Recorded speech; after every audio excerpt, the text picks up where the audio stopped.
In today's video, I wanted to talk about the week 1 results from our 4-month carnivore weight loss challenge. So on December 1st, I put out a video talking about this 4-month carnivore weight loss challenge that I was doing, and I invited you to do it along with me. And we just had overwhelming response to that. And our private Facebook group now has over 250 members. I cannot believe it. I was thinking it was going to be like 20 or 30 people, but this is great. It's been so much fun so far. And in today's video, I wanted to talk about how much weight I've lost in the first week, how much weight we've lost collectively as a group.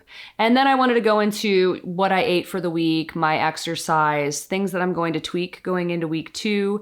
And I wanted to talk a little bit about some of the roadblocks that a few of the members have encountered this week that I think might be helpful to you if you're following along with us on YouTube. Just general, little things that you can do if you're having a hard time on carnivore. So if you would like to join this group, you still can. As I'm recording this, it's December 11th. So better late than never. Head over to my Instagram page, follow me over there, and then send me a message, and I will send you the link to the private Facebook group. This group is completely free. I wanted this first challenge to be completely free.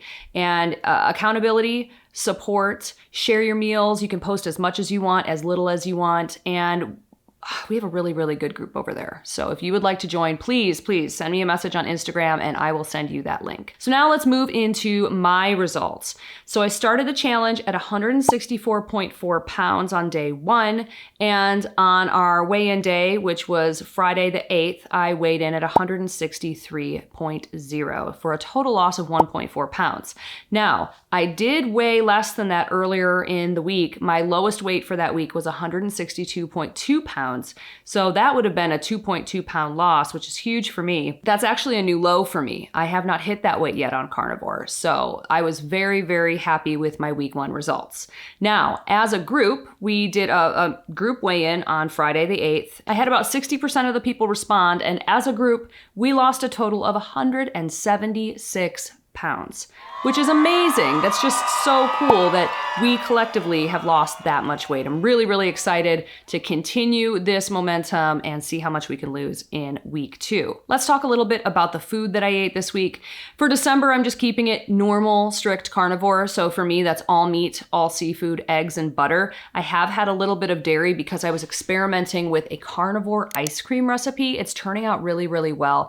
I'm trying to figure out how to make it the creamiest and where it's not like frozen solid like a block. So I'm still working on that recipe a little bit.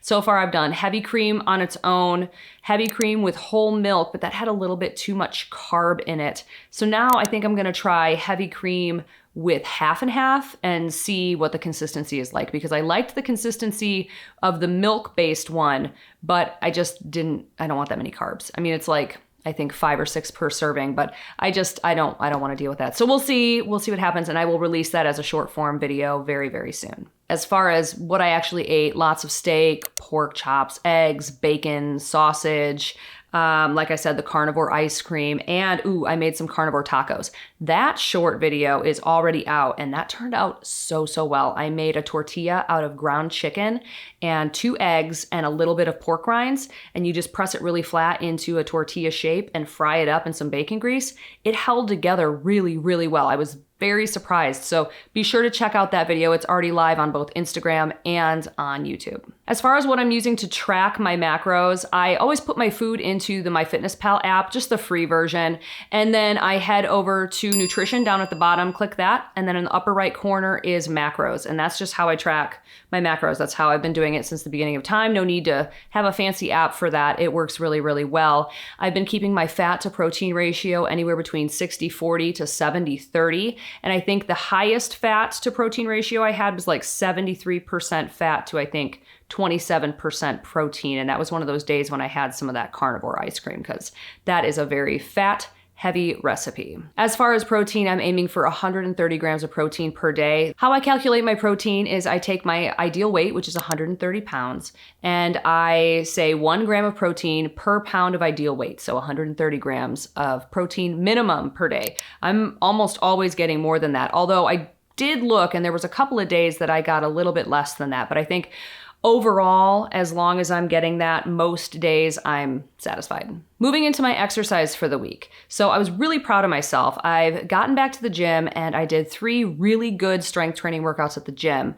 I also, anytime I go to the gym, they have this amazing spa area. It has a steam room, a sauna, a cold plunge, and a hot tub. So I've been going from the steam room first, and then I go to the cold plunge. I've been trying to work up my time to be longer and longer and longer. And the last time I was in there, I got in for 60 seconds and then got out. And then I did, I think, 45 seconds more and then got out. I'm really trying to build up my resistance. I would like to do like 2 or 3 minutes nonstop in the cold plunge, because when you get out, it's just this euphoric feeling. And it stays for a few hours. You feel really, really good. The cold plunge is amazing. If you have access to that, or like just a cold body of water, you can even get a trough and just put some ice water in it. Holy smokes.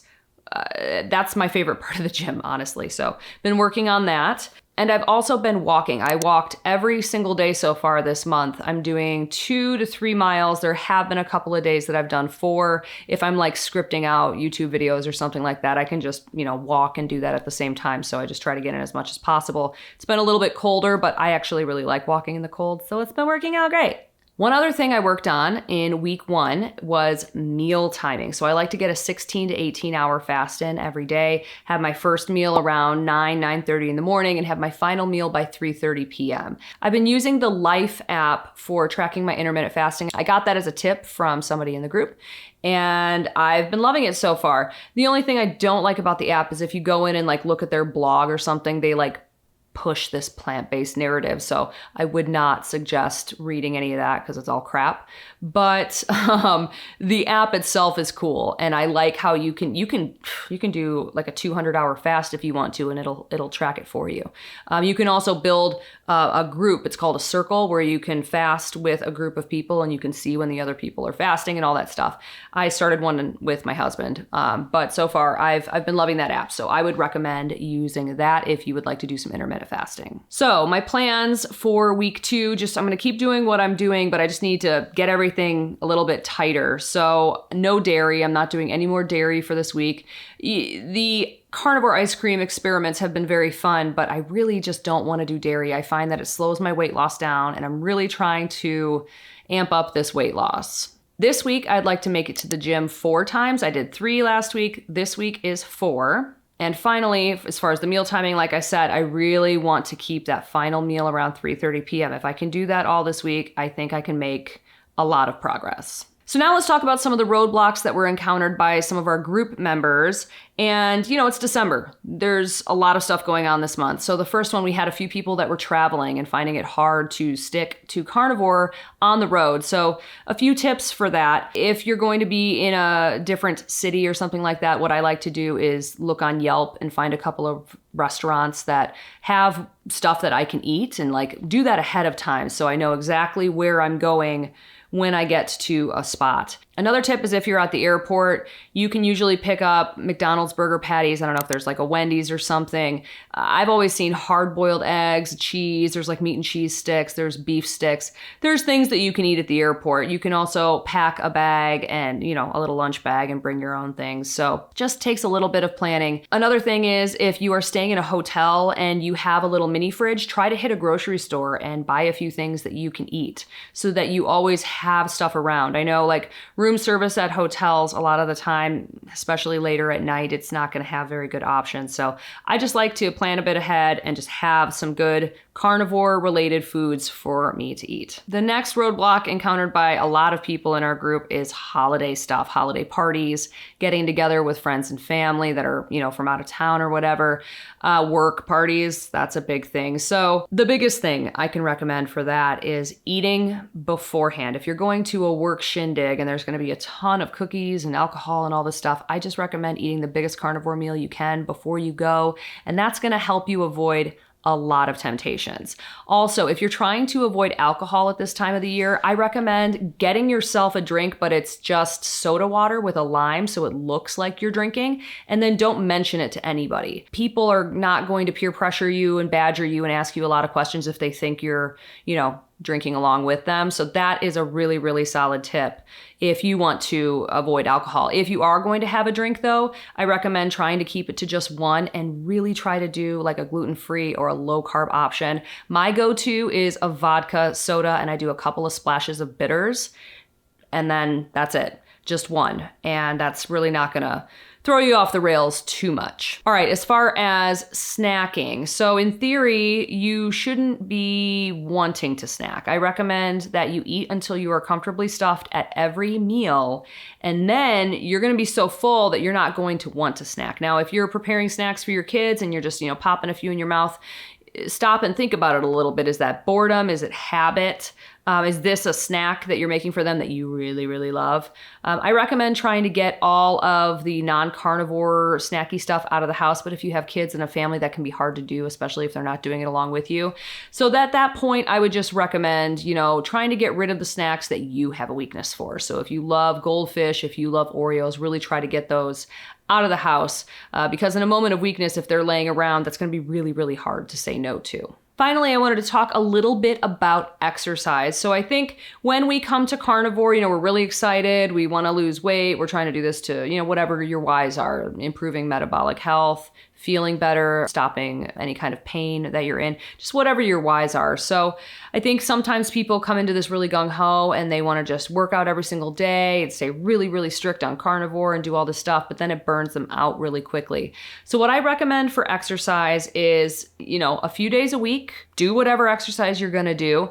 But then I think walking almost every day is a really, really solid starting point for anybody that is trying to incorporate more movement into their life. I want this to be something that you can grow with, something that you could do for the rest of your life. You might not stay on the carnivore diet for the rest of your life, but getting into the healthy habit of moving and exercising, that you want to have that something that fits into your life. So if you're in the beginning and you're doing like 2 hours a day of a workout every single day, yeah, you can maintain that for a month or two, but is that how you're going to live your life for the rest of your life? Or is that just, a temporary solution? I would rather you work out 3 or 4 days a week, light to medium intensity, and have you maintain that for the next year or two and beyond, than for you to work out 7 days a week for like a month straight. And then at the end of it, you're so freaking tired that you're like, ugh, I'm not doing this. And then you go off the rails for a couple of weeks. And then you come back to it and you're like, ugh, I got to start all over. I'm more of like a moderation in the exercise realm, especially as you're starting to lose weight. I started with walking. That was really the only exercise I did for the first 4 months, but the weight still came off. And then as the weight continued to come off, I had more and more energy. And then I was like, all right, now I can start incorporating some strength training. And then now we're almost to the 1 year mark and I have a lot of energy and I'm feeling really good to where I want to go to the gym 4 days a week. It's not really forcing myself. I've built up these healthy habits to get to this point now. So that's kind of what I would hope for you as well. I want you to be able to maintain this lifestyle for the rest of your life. So think about that, what that looks like for you, and make adjustments accordingly. I wanted to finish off with some tips to stay carnivore in this holiday season. First off, I want you to make sure you're eating enough food. Now, especially in the beginning, you can get really, really bored with meat and eggs. And oh God, I remember 3 weeks in, I just couldn't look at another ribeye. Don't worry, that goes away. That doesn't stay like that forever. After you've gotten used to it, your body's used to the carnivore way of eating, probably 4 to 6 week mark, you're only going to be eating when you're truly hungry. So when it comes time to eat a meal, you're going to be like, I'm ready for that steak. And you'll have that feeling every single day. So that changes. But in the beginning, you need to make sure you're getting enough food. I recommend at least 1,500 calories a day. I know I don't really like to count calories and things like that, but I feel like a lot of us have gotten this whole 1,200 calories to lose weight in our head, and that's just not enough for anybody. You need to be eating enough calories so that your body isn't going into starvation mode so that your body is like, oh, okay, I can release these fat reserves because I am being fed. I do have enough nutrition. So I think that's really important. I also think you need to make sure you're getting enough protein. That's why I really like to use the MyFitnessPal app. It's free, number one. Number two, it's super simple to put the food in, and they have a huge database of food. And then you can just go and look at your macros super, super easily. So just make sure you're getting enough protein. If you're feeling fatigue, that could be due to not getting enough protein. So just make sure you're at least tracking your food a couple of days so you can kind of see what everything, the composition of your food is, and see if you're getting enough protein. Always make sure you're eating until you're comfortably stuffed at every single meal. And that's going to look different for every person. It could be a 16-ounce ribeye, it could be 3 pork chops, it could be a huge piece of salmon with some scallops on the side, it could be 6 eggs and 7 pieces of bacon. Whatever it is, don't think about it. Just eat until you're comfortably stuffed, and then do not eat again until you're truly hungry. This is gonna take a little bit of practice, but once you do that, you're going to notice a difference. Next, especially in the beginning, make sure you're getting enough water and electrolytes. I use the Element brand of electrolytes. I have a link in the description.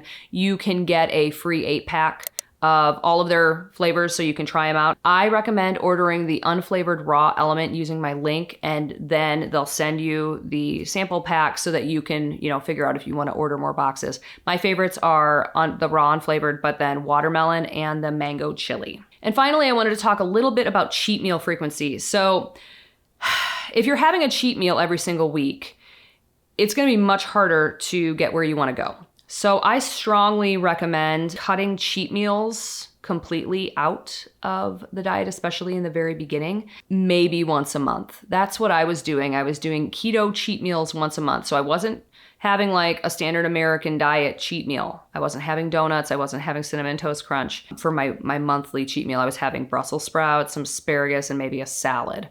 So that's something to think about. I think if you're having a cheat meal once or twice a week, it's just going to slow you down. You're not going to break that sugar and carb addiction, and it's not going to get you where you're going. So I think that's something to think about if you are having more than one cheat meal in a month. And I'm not saying cheat day. I'm not saying eat whatever you want an entire day. I'm saying a meal, one meal. Trust me, it will be night and day if you cut those cheat meals out of your diet. If you're following along on YouTube, I really want to do these weekly update videos so you can see what's going on with me and the group. And if you'd like to join the group, please head over to Instagram, follow me over there, and then send me a message saying you'd like to join, and I will send you the link to the group. This 4-month challenge is completely free. Now, I don't know if the future ones are going to be completely free. Haven't quite decided that yet, but for this one it is. So join while you can, and be sure to hit that subscribe button so you don't miss any of these updates, and I will see you next week.